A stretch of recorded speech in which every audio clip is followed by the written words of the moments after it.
নিষিদ্ধ কুয়োর ডাক। পশ্চিমবঙ্গের এক অজানা গ্রামের নাম ছিল চন্দ্রপুর। ছোট শান্ত গ্রাম, চারদিকে ধান ক্ষেত আর পুরনো বটগাছ। কিন্তু গ্রামের মাঝখানে একটা পুরনো কুয়ো ছিল, যেটাকে সবাই বলতো নিষিদ্ধ কুয়ো। গ্রামের মানুষ বিশ্বাস করত সূর্য ডুবে যাওয়ার পর ওই কুয়োর কাছে যাওয়া মানেই বিপদ ডেকে আনা। কেউ বলতো সেখানে আত্মা থাকে, কেউ বলতো বহু বছর আগে সেখানে এক ভয়ঙ্কর ঘটনা ঘটেছিল। কিন্তু গ্রামের এক যুবক অর্ণব এসব কথায় বিশ্বাস করত না।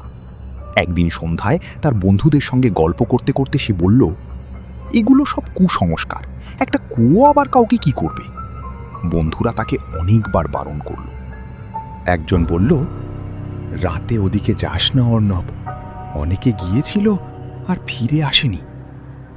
অর্ণব হেসে বলল, আজ রাতেই আমি যাব, দেখব তো কি আছে সেখানে।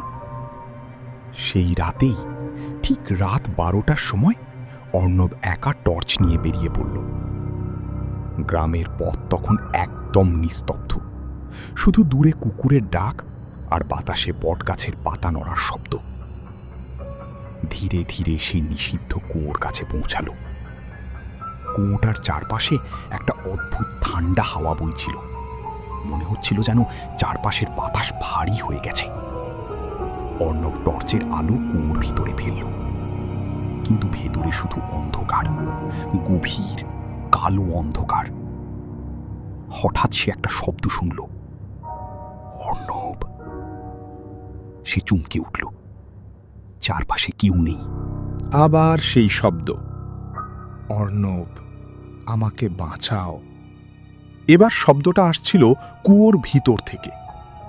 অর্ণবের ভয়ে গলা শুকিয়ে গেল, তবু সাহস করে কুয়োর ভেতরে তাকালো।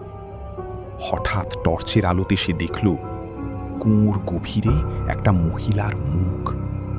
ভেজা চুল, ফ্যাকাশে চোখ আর ঠোঁটে অদ্ভুত হাসি। মহিলা ধীরে ধীরে বলল, আমাকে উঠতে সাহায্য করো। অর্ণব পিছিয়ে যেতে চাইল, কিন্তু তখন তার পা যেন নড়ছিল না। হঠাৎ কুয়োর ভিতর থেকে একটা দীর্ঘ সাদা হাত বেরিয়ে এলো।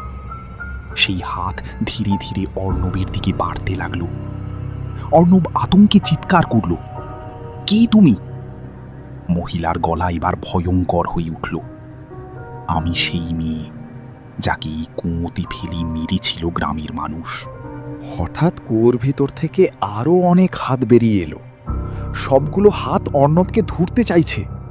অর্ণব প্রাণপণে দৌড়ে পালাতে গেল, কিন্তু ঠিক তখনই সে শুনল পেছন থেকে শত শত কণ্ঠ একসঙ্গে বলছে, আমাদেরও বাঁচাও।